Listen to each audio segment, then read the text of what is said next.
नमस्कार दोस्तों, स्वागत है आप सभी का एक नई कहानी में। एक गांव में पूनम नाम की औरत रहती थी। उसका बालपन बहुत नाजुक हालातों में बीता था। वह कभी स्कूल नहीं गई थी।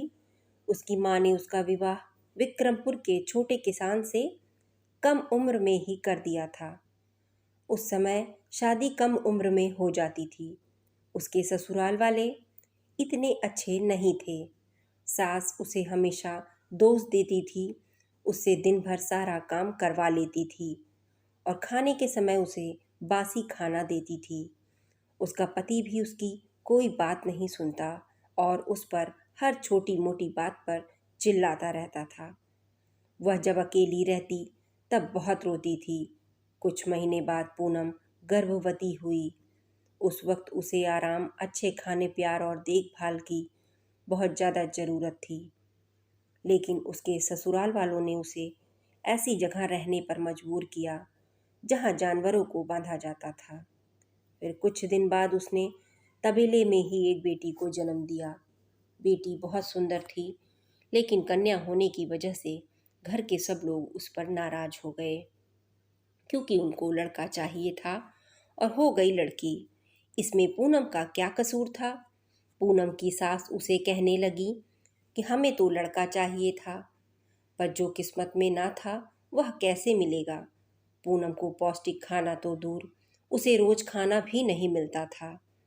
फिर भला वह अपनी बच्ची को दूध कैसे पिलाती। भूख से व्याकुल होकर पूनम को चक्कर आने लगे। एक दिन पूनम अपनी लड़की को लेकर अपने मायके पहुंची और उसने अपने माता पिता को उसके साथ हुए सारे अत्याचार बताए। पर उसके माता पिता ने उसे अपने साथ रखने से इनकार कर दिया। उनके माता पिता ने उसे फिर से ससुराल जाने के लिए कहने लगे। पूनम की माँ ने कहा, अब तेरा मायका तेरा नहीं रहा, अब तेरा ससुराल ही तेरा घर है, तू ससुराल जा। ऐसी बातें सुनकर वह चौंक गई।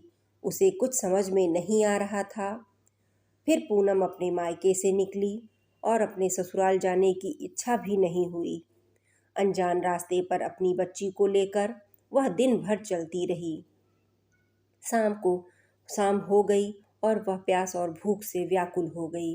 जैसे तैसे रात होने लगी, वैसे वैसे उसे डर लगने लगा। उसके पास खाने के लिए भी कुछ नहीं था। चलते चलते वह स्टेशन पर पहुंची। फिर वह शमशान घाट की ओर चली गई। उसने इधर उधर देखा तो उसे सब चिताएं जलती दिख रही थीं। कुछ चिताएं जलकर ठंडी हो चुकी थीं। जिंदा लोगों से उसे मरे हुए लोगों की दुनिया अच्छी लगी। उसे बहुत जोर से भूख लग रही थी और डर भी लग रहा था। उसकी बच्ची अचानक जोर जोर से रोने लगी। फिर अपनी बच्ची को देखकर वह भी रोने लगी। पूनम बच्ची से कहने लगी, शांत हो जा मेरी बच्ची, मैं कैसी माँ हूँ कि मैं अपनी बच्ची को भूख भी नहीं मिटा सकती। उसने आसपास देखा तो उसे चिता के पास आटे का एक गोला दिखा। उसने उस गोले से दो रोटी बनाई और चिता की लकड़ियों पर उसने उसे सेका और खुद खाई और अपनी बेटी को भी खिलाई और शमशान को प्रणाम किया, क्योंकि शमशान भूमि ने भूख से मर रही पूनम और उसकी बच्ची को जीवन दान दिया। इस प्रकार पूनम सुबह रेलवे स्टेशन से बैठी हुई थी और रात को चोरों डाकुओं से बचकर शमशान में उसे उधर जो खाने को मिलता था वह उसे खाकर सो जाती थी। एक दिन सुबह स्टेशन पर वह अपनी बच्ची को एक जगह बिठाकर पास के नल से पानी पीने चली गई। फिर पानी पीने के बाद जब वह वापस आई तब उसकी बच्ची वहाँ नहीं थी। वह रोने लगी और चिल्लाते हुए बोली, हे भगवान, मेरी बच्ची को कौन उठा कर ले गया? उसके बिना मैं क्या करूँगी? उसने उसे बहुत ढूंढा पर वह कहीं नहीं मिली। कितने दिन से पूनम अपनी बच्ची के लिए रोए जा रही थी। उसकी हिम्मत टूट गई थी, पर जब जब वह सोचती कि मेरी छोटी सी बच्ची को कैसा लग रहा होगा, वह किस हाल में होगी, ऐसी बातें सोचकर उसका मन बैठ जाता।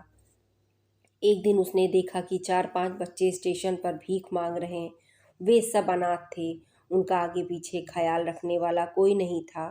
पूनम को उन अनाथ बच्चों में अपनी बच्ची दिखाई देने लगी। अपनी बच्ची की याद मिटाने के लिए उसने उन बच्चों को अपने पास बुलाया और उन्हें अपने बच्चों की तरह प्यार करने लगी। स्टेशन पर भीख मांगकर वह उन्हें खाना खिलाने लगी और उनका ख्याल रखने लगी। वे सब बच्चे उसे माँ कहने लगे। सब बच्चे पूनम के आसपास रहने लगे। धीरे धीरे पूनम के पास 10 से 12 बच्चे रहने लगे। अब वह सब बच्चों की माँ बन गई थी। बच्चों की संख्या बढ़ने के कारण उस छोटे स्टेशन पर भीख मांगकर गुजारा करना कठिन हो रहा था। पूनम सब बच्चों को लेकर बड़े शहर चली गई। वहाँ कई लोगों ने उसे देखा और जाना कि कैसे पूनम अनाथ बच्चों की सेवा करती है। लोगों ने उसके काम की तारीफ की। कुछ अच्छे लोगों ने पैसा जमा करके उन सब के बच्चों को रहने के लिए खाने पीने और पढ़ाई की व्यवस्था की। उनके लिए घरों और स्कूल के लिए निर्माण भी करवाया। पूनम के पास 1000 बच्चे हो गए। वह सबकी माँ थी और सब बच्चे उसे अपनी माँ मानते थे। हर माँ बाप की तरह पूनम ने अपने पास आने वाले हर अनाथ बच्चे को पालन पोषण और शिक्षा में कोई कमी नहीं छोड़ी। उनमें से कुछ बच्चे डॉक्टर, प्रोफेसर, इंजीनियर और देश के अच्छे नागरिक बने। उन्होंने अपना घर बसाया और अपनी माँ पूनम को कभी नहीं भूले। वे सब माँ से जुड़े रहते थे। पूनम के काम को चारों तरफ से प्रसिद्धि मिली। उसे शहर में अपने अनुभव बताने के लिए बुलाया जाने लगा। पूनम अब कमज़ोर औरत नहीं बल्कि एक बहादुर महिला बन गई थी। इतना सब होने के बाद भी पूनम जब सोती थी तब उसे अपनी बच्ची की याद हमेशा आती थी। वह बच्ची को वह कभी नहीं भुला पाई थी। एक दिन अचानक कुछ लोग 12 वर्ष की लड़की को लेकर पूनम के पास आश्रम आए। वे लोग पूनम से कहने लगे कि इसके माता पिता इस दुनिया में नहीं रहे। इस बच्ची को आप अपने पास रखेंगी क्या? पूनम ने ध्यान से उस बच्ची को देखा तो उसके माथे पर वही निशान था जो उसकी बच्ची को भी था। जब उसने बड़े ध्यान से उसका चेहरा देखा तो वह समझ गई कि यह उसकी गुम हुई बच्ची ही है। पूनम अपनी बच्ची को देखकर बहुत खुश हो गई। उसने उसे गले से लगाया। उसे उसका गुम हुआ जीवन फिर से मिला। पूनम को ऐसा लगा कि उसने दूसरे के बच्चे को पाला, उनकी रक्षा की, तो भगवान ने बदले में उसके बच्चे को सुरक्षित रखा। दोस्तों, आपको कहानी कैसी लगी? कमेंट में अपनी राय ज़रूर शेयर करें। कहानी पसंद आई हो तो चैनल को लाइक, शेयर, सब्सक्राइब करें। धन्यवाद।